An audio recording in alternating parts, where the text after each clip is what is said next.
Good morning students. बेटे topic in दिनों हमारा चल रहा है क्लास के अंदर rural development, right.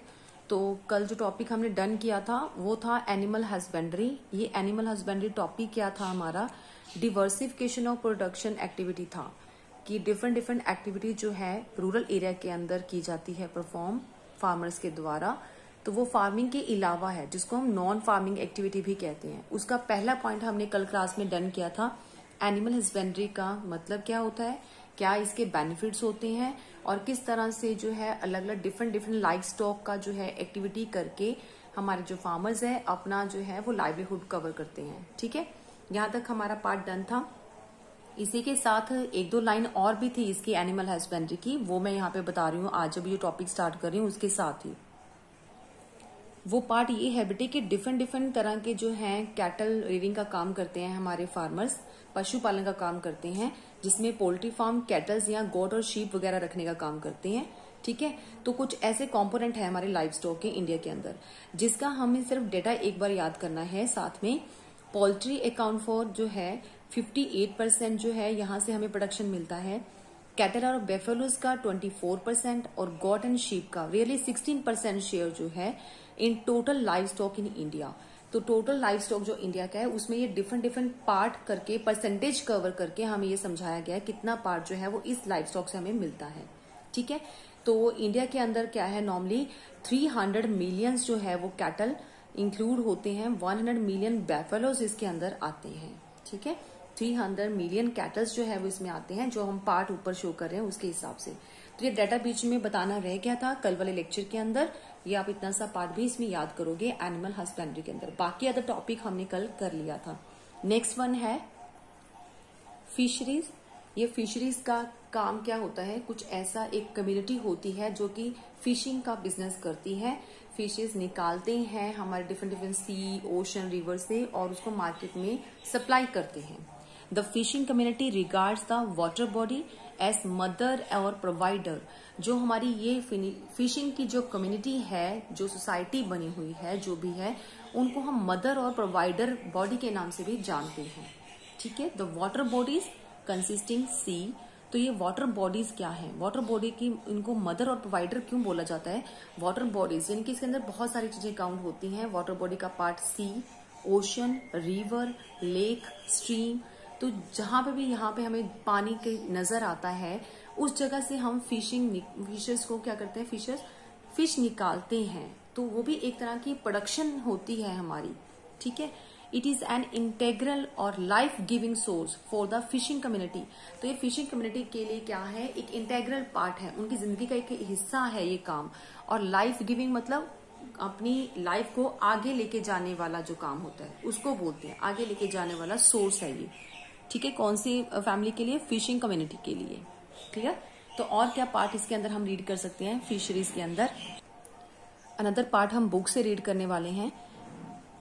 Fish production from island source contribute about 64% to the total fish production. जितना टोटल फिश का प्रोडक्शन हमारे इंडिया में होता है उसमें से 64% का जो प्रोडक्शन हमें मिलता है वो आइलैंड से मिलता है, आइलैंड सोर्सेज से हमें मिल जाता है। ठीक है, और इसके अलावा जो 36% होता है वो हमारा मेरीन सेक्टर, सी और ओशन से हमें मिल जाता है। यहाँ पे कुछ परसेंटेज हैं जो आपको थोड़ा सा माइंड में रखना है। आज की डेट में अगर बात करते हैं, टुडे टोटल फिश का जो प्रोडक्शन है accounts for 0.8% of the total GDP. Total GDP का 0.8% जो पार्ट है वो कहाँ से आता है, ये हमारा फिश प्रोडक्शन से ही हमें मिलता है। ठीक है, तो in India West Bengal, Andhra Pradesh, Kerala, Gujarat, Maharashtra, Tamil Nadu, कुछ ऐसी बहुत बड़ी बड़ी स्टेट हैं, मेजर स्टेट हैं जो कि फिश प्रोड्यूसिंग स्टेट कहलाती हैं और यहाँ पे फिशिंग का काम ज्यादा होता है। इसके साथ साथ बेटे जो फिशरिंग का काम करने वाले लोग हैं उनके लिए बहुत सारी प्रॉब्लम्स भी क्रिएट होती हैं और फिशिंग के बिजनेस में उसको हम वीक पॉइंट में भी तो कह सकते हैं, इनकी प्रॉब्लम्स भी बोल सकते हैं। पहली प्रॉब्लम क्या है, a large share of fish workers families are poor. जितनी भी इस कम्युनिटी का पार्ट है, कुछ ऐसे फैमिलीज हैं, फिश वर्कर्स हैं जो कि बहुत ही गरीब हैं। ठीक है, रेम्पेंट अंडर एम्प्लॉयमेंट, बहुत ही ज्यादा मतलब अंडर एम्प्लॉयमेंट यहाँ पे देखने को मिलती है। अंडर एम्प्लॉयमेंट, रेम्पेंट अंडर एम्प्लॉयमेंट का मतलब वो कैपेबिलिटी से बहुत नीचे, जितना मतलब उनको लगता है कि हमें काम मिलना चाहिए, एम्प्लॉयमेंट नहीं है, बल्कि वो अंडर एम्प्लॉयमेंट, अपनी कैपेसिटी यानी कि कैपेबिलिटी से भी नीचे चले जाते हैं। ठीक है, लो पर कैपिटल अर्निंग, और उनकी पर कैपिटल अर्निंग भी बहुत कम है जो कि फिशिंग का बिजनेस करने वाले वर्कर्स हैं। Absence of the mobility of labour to the other sector, इस तरह के लोग किसी और साइड में भी अपना काम ढूंढने के लिए नहीं जा सकते, क्योंकि उनको जो है काम करने की हैबिट या काम करने की स्किल सिर्फ फिशिंग के बिजनेस में ही होती है, अदर सेक्टर में वो सेट नहीं हो सकते। इसीलिए लिखा है कि मोबिलिटी भी नहीं है, शिफ्टिंग करने का चांस भी नहीं है। And a high rate of illiteracy, और यहाँ पे पढ़े लिखे लोग भी नहीं होते ज्यादातर। और साथ में indebtedness are the some of the major problem in the fishing community face today. तो जो फिशिंग कम्युनिटी है वो एक और फेस करती है प्रॉब्लम, वो है इंडेप्टनेस, कर्जे का शिकार। तो वो नॉर्मली गरीब होने की वजह से कर्जा ज्यादा उठाते हैं इस बिजनेस को आगे फॉलो करने के लिए, इस एक्टिविटी को आगे बढ़ाने के लिए, जिसकी वजह से वो कर्जे में डूबते हैं। तो ये पार्ट था हमारा किसका, फिशरीज का। इस तरह से जो कर्जे में डूबे हुए हमारे जो फिशिंग कम्युनिटीज हैं उनके लिए एक सुजेशन भी देते हैं हमारी गवर्नमेंट, या फिर नॉर्मली उनके लिए सुजेस्ट भी किया जाता है। वो पहला पॉइंट है कि क्रेडिट फैसिलिटी जो है इनको प्रोवाइड कर देनी चाहिए इस तरह के फिशिंग कम्युनिटीज को। ठीक है, that breaks their vicious circle of the indebtedness, ताकि जो जो गोल गोल घूम रहे हैं अपने इंडेप्टनेस के सर्कल में से उसको ब्रेक मिल जाए, उसको तोड़ के वो बाहर आ सके। ठीक है, लगातार कर्जे में जो डूबते हैं उनको वो अभी उसका ब्रेक हो जाए।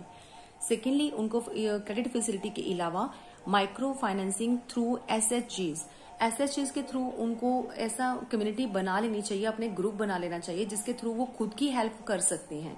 कुछ फिशर्स जो हैं, जो इनको बोला जाता है फिशिंग का काम करने वाले फिशर्स, वो इकट्ठे होके एक ऐसा ग्रुप बनाएं जिसके थ्रू अपनी सेविंग को एक ही जगह पे कलेक्ट कर सकते हैं, ताकि किसी नीडी पर्सन की वो आपस में हेल्प कर सकें। ठीक है, so it may go a long way in redressing credit need of the marginal fishing families in the rural area. तभी वो क्या कर सकते हैं, जो मार्जिनल फैमिलीज है, पुअर फैमिलीज है, उनकी पुअर फिशिंग जो फैमिलीज हैं उन सबका क्या कर सकते हैं, हेल्प कर सकते हैं। तीसरा क्या है, फिशरी टेक्नोलॉजी बी अपग्रेडेड। तो फिशिंग जो का काम करने के लिए, जो एक्टिविटी को काम बढ़ाने के लिए जो इनकी टेक्नोलॉजी है, टेक्निक है फिश निकालना है ना पानी से, तो उसको टेक्नोलॉजी को भी थोड़ा अपग्रेड करने की जरूरत है।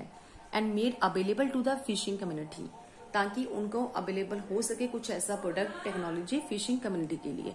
तो ये बेनिफिट्स हम उनको दे सकते हैं अगर उनको इस तरह के कर्जे से हम बाहर निकालना चाहते हैं, उनकी कोई हेल्प करना चाहते हैं, तो इस तरह की हमें फैसिलिटी उनको प्रोवाइड करना चाहिए। तीसरा जो आता है पार्ट, वो होता है बेटे हॉर्टिकल्चर का। ये हॉर्टिकल्चर में कौन कौन सी चीजें हम यहाँ पे ले सकते हैं वो मैं समझाती हूँ। हॉर्टिकल्चर होता है बेटे जैसे कि डाइवर्सिफिकेशन, यहाँ पे वहां पे एक्टिविटी देखने को मिलती है। कौन कौन सी एक्टिविटीज होती हैं, डाइवर्स हॉर्टिकल्चर क्रॉप्स, अलग अलग तरह की क्रॉप्स वो प्रोड्यूस करते हैं हमारे फार्मर्स। ठीक है, जैसे कि फ्रूट्स हो गया, फ्रूट्स की खेती कर सकते हैं, वेजिटेबल की खेती कर सकते हैं, ट्यूबर क्रॉप्स हो सकता है। ट्यूबर क्रॉप्स जैसे कि पटैटोस, जो कि जमीन के अंदर जो कुछ ऐसे प्रोडक्शन हम कर सकते हैं फसलों की, उसको ट्यूबर क्रॉप्स कहते हैं। फ्लावर्स हम बेच सकते हैं, फ्लावर्स की हम प्रोडक्शन कर सकते हैं, वो भी हॉर्टिकल्चर का पार्ट है।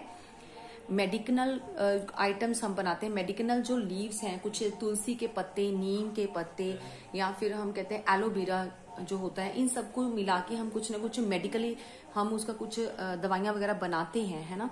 तो वो वाली चीजें जो बनाना, प्रोडक्शन करना, वो भी हॉर्टिकल्चर का पार्ट है। And the aromatic plants produce करते हैं। एरोमेटिक प्लांट्स होता है जो कि खुशबू वाले, जिसमें फ्रेग्रेंस होती है, इस तरह के प्लांट प्रोड्यूस करना, ताकि उससे हम कुछ ना कुछ इत्र बना सकते हैं, जिसको हम बोलते हैं कि अभी आजकल जो लोग यूज करते हैं ड्यू वगैरह, परफ्यूम वगैरह, वो बना सकते हैं। और साथ में अलग अलग तरह के स्पाइसेस वगैरह भी प्रोडक्शन इसी का ही पार्ट गिना जाता है। ठीक है, और क्या हम लिख सकते हैं हॉर्टिकल्चर में, ये चीज आती है कि जो हमारा हॉर्टिकल्चर है sector contribute nearly 1/3 of the value of agriculture output. ये जो हमारा एग्रीकल्चर प्रोडक्शन है, एग्रीकल्चर आउटपुट है, उसमें 1/3 पार्ट का कंट्रीब्यूशन हमें हॉर्टिकल्चर की एक्टिविटी से मिलता है, इसकी प्रोडक्शन से मिलता है। And 6% of GDP of the India. और अगर ग्रॉस डोमेस्टिक प्रोडक्ट की बात करें तो जीडीपी में 6% पार्ट जो है हमारा हॉर्टिकल्चर का प्रोडक्शन का इंक्लूड होता है। ठीक है, India has emerged as a world leader in producing a variety of fruits हैं जैसे कि मैंगोज। इंडिया को कहते हैं इस तरह से माना जाता है, एक लीडर है। एमर्जिंग मतलब जो आगे बढ़ रहा है, एक लीडर के तौर पे जो कि प्रोड्यूस करता है नंबर ऑफ आइटम्स के फ्रूट्स, जैसे कि मैंगोज यहाँ पे हमारे बहुत जाते हैं बाहर की कंट्रीज में। Mangoes, banana, coconut, cashew nuts and the number of spices, बहुत तरह की हमें मसाले जो है स्पाइसेस हमें यहाँ पे प्रोड्यूस होते हैं इंडिया के अंदर। And in the second largest producer of the fruits and vegetable, और इसको दूसरा पॉइंट माना जाता है, सेकेंड लार्जेस्ट प्रोड्यूसर बोला जाता है इंडिया को फ्रूट्स और वेजिटेबल के लिए। Economic condition of many farmers engaged in the horticulture has improved, और इसी के साथ साथ ये एक्टिविटी इतनी परफॉर्मेंस में आ रही है हमारे इंडिया के अंदर कि हमारी जो कंडीशंस है लोगों की वो काफी हद तक सुधार हुआ है उनका, जो कि इस हॉर्टिकल्चर के साथ एंगेज्ड हैं। And it has become a means of improving livelihood for many privileged classes. Unprivileged classes का मतलब होता है कि बहुत नीचे दबके की क्लास जिसको बोला जाता है, बहुत ही पुअर फैमिली जिसको बोला जाता है, उनकी लाइफ को भी आगे ले जाया गया है इस हॉर्टिकल्चर एक्टिविटी की वजह से। उनका भी लाइवलीहुड इम्प्रूव हो गया है, लाइफस्टाइल जो है उनका इम्प्रूव हो गया है। ठीक है बेटे, ये हमारा जो टॉपिक था वो है सिर्फ हॉर्टिकल्चर का। लास्ट इसका टॉपिक है वो है हमारा कि technology activity.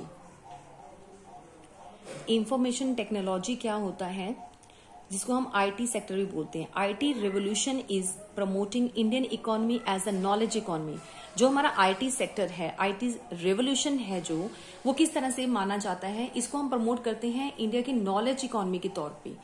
IT is expected to play an important role as an option of the livelihood in the rural area. Rural area में उनकी लाइवलीहुड के लिए, उनकी आजीविका के लिए एक खास इंपॉर्टेंट रोल के तौर पे ये सामने आता है हमारा IT सेक्टर। ठीक है, उनकी लाइवलीहुड के देखते हुए। तो इसी को हम बुक में से एक बार फिर पढ़ते हैं। पॉइंट बनता है कि अदर ऑल्टरनेट लाइवलीहुड ऑप्शंस, यानी कि वैसे हमने कौन कौन सी ऑप्शंस देखी हैं जो कि नॉन फार्मिंग के अंदर आती हैं। हमने इसमें आज के टॉपिक में हमने पढ़ा है, एक तो फिशरिंग का काम आता है, सेकेंडली हॉर्टिकल्चर आ गया, एक हमने कल किया था एनिमल हस्बेंड्री। इसके अलावा हमारे जो रूरल एरिया है बेटे, उसमें जो लोग रहते हैं उनके लिए ये जो आईटी सेक्टर है ये भी काफी सक्सेसफुल जो है वो हमें सामने आया है कि ये भी काफी सक्सेसफुल हुआ है उनके बीच में, उनकी लाइवलीहुड के लेके। ठीक है, इसीलिए अदर ऑल्टरनेट लाइवलीहुड ऑप्शन भी इसको बोलते हैं हम। IT has a revolutionised many sectors in the Indian economy. ये जो सेक्टर है ये रेवोल्यूशनाइज्ड हुआ है बहुत सारे सेक्टर्स में इंडिया के, और इसको हम ब्रॉड सेक्शन बोलते हैं। ठीक है, broad consensus that IT can play a critical role in achieving sustainable development and food security in the 21st century. It means बेटे कि ये एक ब्रॉड कंसेशन है, कंसेंसस मतलब इसका कंसेंसस का मतलब एक खास एक ब्रॉड कंसेंसस के तौर पे तथ्य जिसको बोलते हैं ना, इम्पैक्ट है, वो ये है कि जो आईटी है वो एक क्रिटिकल रोल के तौर पे सामने आया है। क्रिटिकल होता है जिसको हम एक अच्छा या बुरा इम्पैक्ट दोनों के तौर पे हम लेते हैं। ठीक है, तो क्रिटिकल रोल इसने निभाया है, और ये क्रिटिकल रोल कैसे निभाया है, एक तो सस्टेनेबल डेवलपमेंट को अचीव करवाया है इसने रूरल एरिया के अंदर, और सेकेंडली फूड सिक्योरिटी भी ये लेके आया है in the 21st century. 21st century के अंदर ये दो तरीके थे, दो चीजें थी जो कि उसने कंप्लीट करके दिया है हमारे रूरल एरिया के लोगों के लिए। किसने? ये आईटी सेक्टर ने। ठीक है, तो जो गवर्नमेंट है, गवर्नमेंट कैन प्रेडिक्ट एरिया। सबसे पहले गवर्नमेंट क्या करती है, जस्ट एक एरिया के बारे में प्रेडिक्शन करती है कि फूड जो है कहाँ पे इनसिक्योर है, मतलब फूड की कमी कौन सी कंट्री में, कौन सी जगह पे है, कौन से एरिया में है, ये चीज वो पहले एरिया को प्रेडिक्ट करता है गवर्नमेंट। एंड वुलनरेबिलिटी मतलब उसकी इनसिक्योरिटी कहाँ पे है, वुलनरेबिलिटी कहाँ पे है, तो वो जगह पहले चेक करता है। यूजिंग एप्रोप्रिएट इन्फॉर्मेशन, अलग अलग जगह से इन्फॉर्मेशन कलेक्ट करके वो चीज चेक करता है। एंड सॉफ्टवेयर टूल्स या फिर सॉफ्टवेयर टूल्स के द्वारा ये चीज चेक की जाती है, या तो वो मैनुअली चेक करवाता है लोगों से, या फिर सॉफ्टवेयर के जरिए, यानी कि आईटी सेक्टर के थ्रू भी हम इस टूल को इस्तेमाल करके भी ये चीज चेक कर लेते हैं। so that the action can be taken to prevent or reduce the livelihood of an emergency। तो इमरजेंसी के अंदर हम लाइवलीहुड, उनकी जो सिचुएशन है उसको हम सॉर्ट आउट कर सकते हैं, हम कोई मेजर जो है वो प्रिवेंट कर सकते हैं, और उनकी जो आजीविका जो है उसको पूरा कर सकते हैं। ठीक है, reduce the livelihood of an emergency. तो उसको हम इमरजेंसी के तौर पे उनकी प्रॉब्लम्स को सॉर्ट आउट कर सकते हैं। ये तो हो गया पहला तरीका इस आईटी सेक्टर का बेनिफिट। सेकेंड बेनिफिट क्या नजर आता है, it also has a positive impact on the agriculture sector as it can disseminate information regarding emerging technologies। इसका मतलब कि ये कुछ ऐसे पॉजिटिव इम्पैक्ट देता है एग्रीकल्चर को, जिसके थ्रू वो मतलब कुछ भी हम डिसेमिनेट कर सकते हैं इंफॉर्मेशन, यानी कि डिस्ट्रीब्यूट कर सकते हैं इंफॉर्मेशन किसके रिगार्डिंग, टेक्नोलॉजी के रिगार्डिंग। जो लोग हमें जिनको अवेयरनेस नहीं है आईटी सेक्टर के बारे में, तो रूरल एरिया के अंदर उसकी टेक्नोलॉजी के बारे में जो है इंफॉर्मेशन जो है वो डिसेमिनेट की जाती है, डिस्ट्रीब्यूट की जाती है हमारे फार्मर्स को। ठीक है, तो ये एक तरीका है सब तरह की इंफॉर्मेशन उनको बताने का। तो एक तो हम उनको टेक्नोलॉजी वाइज इंफॉर्मेशन बताते हैं और कुछ अदर इंफॉर्मेशन भी हम बताते हैं आईटी सेक्टर के थ्रू, जैसे कि एप्लीकेशंस, उनकी एप्लीकेशंस के बारे में तो बता ही देंगे टेक्नोलॉजी के, और हमें यहाँ पे प्राइसेस वगैरह जो चल रहे हैं उसके रेट्स वगैरह चीजों के वो भी हम टेक्नोलॉजी के थ्रू उनको बता देते हैं। वेदर कैसा रहेगा वो भी आजकल हमें हर जगह पे जो है मोबाइल सिस्टम के थ्रू हमें वेदर कास्टिंग का पता चल जाता है ना, तो वो सारी चीजें भी उनको पता चल जाती हैं, जिससे कि वो पहले से अवेयर रहते हैं अपने क्रॉप्स को लेके कि बारिश होने वाली है, नहीं होने वाली है, या जो भी मौसम रहेगा।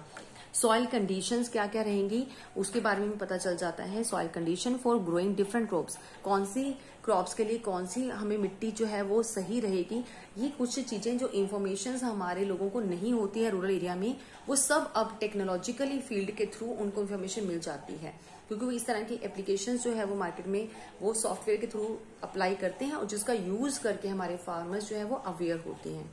ये था आईटी सेक्टर। इसके अलावा एक दो लाइन और है जो टीआर जैन की बुक में से आपको बताने वाली हूँ। बेनिफिट्स, दो बेनिफिट्स हमने यहाँ से देखे हैं कि पहला, एक तो सस्टेनेबल डेवलपमेंट पॉसिबल हो पाता है और सेकेंडली फूड सिक्योरिटी पॉसिबल होती है। ये दोनों पॉसिबल हो पाए आईटी सेक्टर के थ्रू। और ये चीज जो है गवर्नमेंट कैसे करती है, फर्स्ट पॉइंट कि पहले अप्रोप्रिएट करती है, मेजर करती है कहाँ पे और किस एरिया में इनसिक्योरिटी है, फिर उसमें प्रोटेक्शन करती है अपनी। ठीक है, दूसरा बेनिफिट रहता है कि हमारा जो है वो पॉजिटिव इम्पैक्ट पड़ता है एग्रीकल्चर सेक्टर के अंदर। वो कैसे, क्योंकि जो इन्फॉर्मेशन है वो डिसेमिनेट की जाती है, डिस्ट्रीब्यूट की जाती है हमारी लोगों को, और वो लोगों तक उनको आईटी की नॉलेज तो होती है, साथ में जितनी भी डिफरेंट उनको नॉलेज चाहिए, जितनी इन्फॉर्मेशन उनको चाहिए, वो आईटी सेक्टर के थ्रू वहां तक पहुंच जाती है। ठीक है, नेक्स्ट पॉइंट है इसका, एक बड़े एक्शन प्रोग्राम जो है वो भी स्टार्ट होते हैं।